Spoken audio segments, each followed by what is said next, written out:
Right, folks, so we've left just before the sunrise this morning and come across a herd of buffalo sort of just opposite our main camp.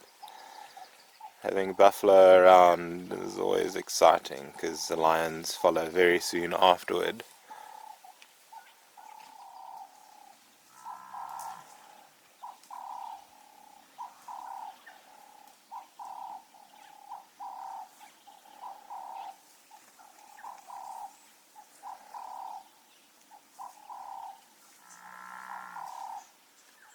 So we're out on the eastern bank of the Sand River, just to the south of Mola Mola main camp. These buffalo, it seems, came down to drink opposite our camp last night, moved off a little bit and then settled down for the rest of the evening. And they seem to be just in the process of waking up now, perhaps getting ready to move around and feed. What they normally do is loop to and from the river, as buffalo need to drink every day. Presumably a lot of the waterholes away from the river are starting to dry up, so buffalo coming to drink at the river close to camp will become more and more of a feature in our episodes coming up.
Seen a rhino running towards the open area from the south. It's just running to the Kapin River, but we can't see it. It hasn't emerged yet if you want to. Okay, cool. Thanks, man.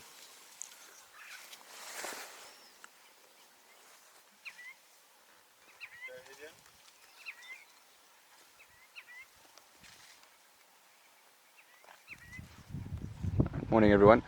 We've been out this morning doing some APU patrols and we've come across this beautiful female leopard. There's also a couple of hyenas in the area and she does look pretty well fed, so I wonder if she might not have a kill in this area and she's just resting. This is the Imsagweni female. Her sons have featured quite prominently in this series, but this is the first time we've actually seen her. She's extremely recognizable. She's got only one eye, as you can see. An incredible cat. The fact that she raised two sons to adulthood while coping with this disability, as well as keeping herself, well fed. Just an incredible cat.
Properties.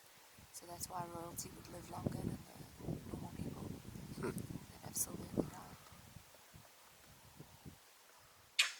Right, folks, just a bit of chaos here because there's a leopard up this tree. It's terrifying every monkey in it.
So this is a young female leopard. We're not entirely sure which one it is. Its spot pattern seems to be a 3-3 spot pattern. It could very well be the same leopard we saw with the accipiter male the other day. Now that we can see a little bit better, we might get some identification on her and check with our neighbors if they know this leopard at all. Just from how relaxed she is with the vehicles, we can only assume she grew up on one of the reserves.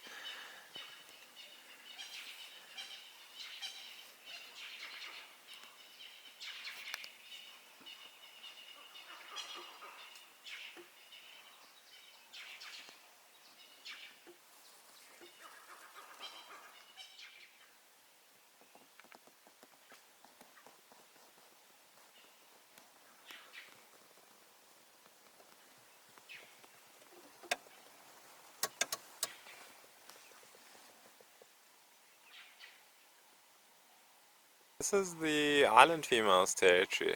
Even though she doesn't really use it.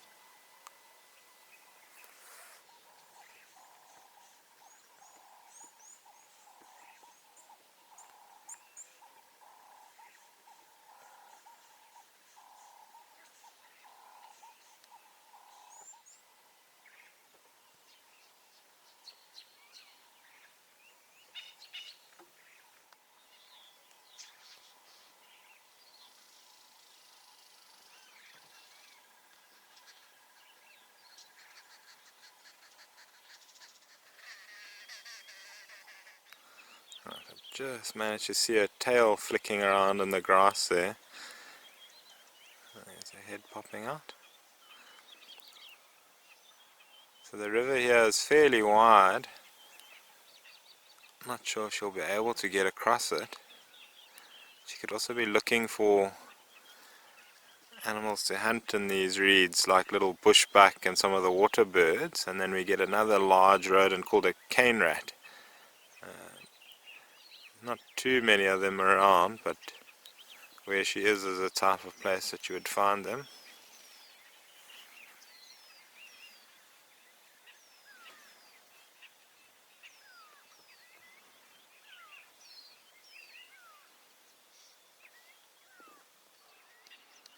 All better.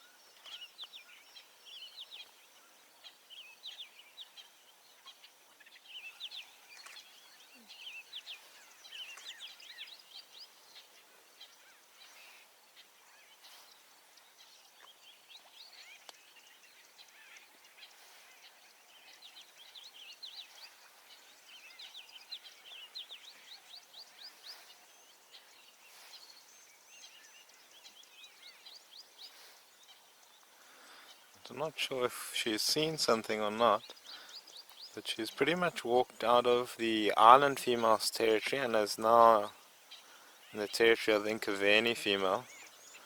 It's quite possible this is a young leopard we know as the Plock Rock female, who is actually the daughter of the Nkaveni female. We can confirm that once we're back in camp, perhaps.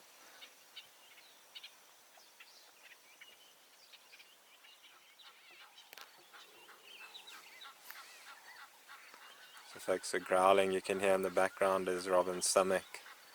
She hasn't eaten in about 3 days, judging by the sounds.